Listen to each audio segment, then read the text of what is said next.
Hello, I'm a local hippie. Hey, we're going to be talking about a book I just finished reading. We're going to be talking about Wild Sweet Love by Beverly Jenkins.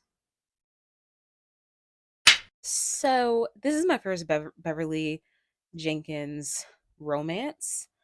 I've known about her for quite some time now, but I've never picked up one of her books until last weekend. So, um here it is. I actually really liked it. I guess I'll just start out with what I rated it. I rated this. I was gonna give it 4, but maybe I'll give it like a 3.9. Okay, I don't think that's fair though. I do have a few little teeny tiny grievances, but I don't think I have enough grievances to not rate it 4 stars. So I'm going to go ahead and give it 4 stars. This is about a outlaw woman who is caught by the law. She's an outlaw who robbed banks, or no, robbed trains. She robbed trains. In This is a historical romance. I guess I should go ahead and say that. And this is in like the 1800s. So like 18 like 94, 95ish. She's caught, she's sent to prison, and there's a fight in the prison while she's serving, and but it's like between an inmate, and the inmate was trying to hurt the warden, and Teresa, that's her name. Teresa stepped in and defended the warden.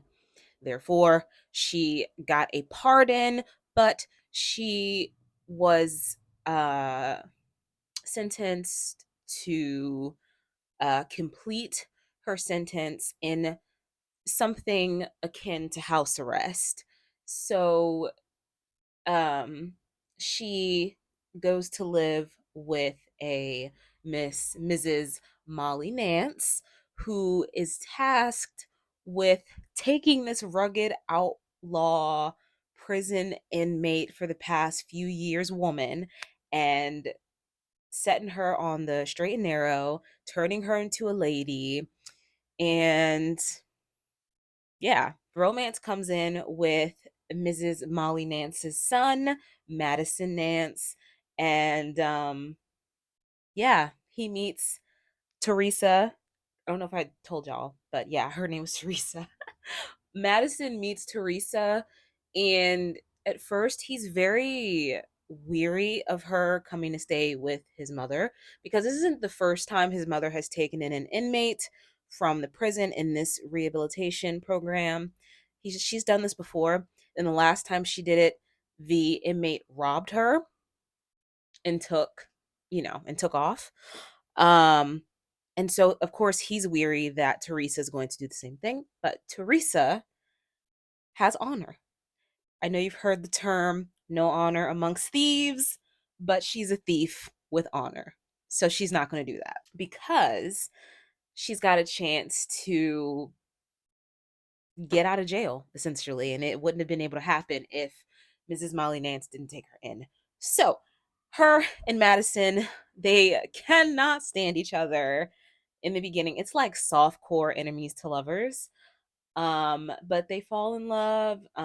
They start having these little trysts, and we see Teresa kind of, I mean, there really isn't a like stark character arc. She pretty much ends the story the same way she starts out, except she's just not a prison. She's not a criminal. You really, for the most part, just pretty much accepted who she was and wasn't looking to change. I mean, she was looking to not be a criminal anymore because she didn't want to go back to prison, but that's really it, honestly. She doesn't want to become a proper lady. She doesn't like wearing dresses. She loves wearing leathers because that was more conducive to the lifestyle that she's always known. So, and I mean, she's like, she can drink, and like, she's just this wild, wild woman. And she likes that about herself and she doesn't want to change. And she kind of doesn't. And I guess maybe that's one of the things I'm just like, what the heck with the story is that there wasn't much of a change in her. And then also some of the dialogue, you know, whenever I read Stephen King's On Writing, and he was talking about how, writers, you know, writing is sort of a talent that you sort of have or you don't. There's no way to like become a really good writer if you're just not, if you don't have that natural like proclivity to writing, when you don't have that way with words about you. But at the same time, you can be a good writer, but there are things that you are weak at. And one of the instances he brought up was like when a writer is just not good with dialogue, don't do dialogue. And he brought up HP Lovecraft as an example, where it's like HP Lovecraft was terrible with dialogue. Thus, he never did dialogue because he knew that wasn't one of his strengths. It just came out really bad. And yeah, the dialogue just was not dialoguing. Um I was reading some of it towards the end and I'm just like, it just felt so robotic. It felt unnatural. Like nobody talks like that. There was no tension because usually when you're talking to a person in real life, there should be tension. And by tension, I mean there should be back and forth. You're not always agreeing.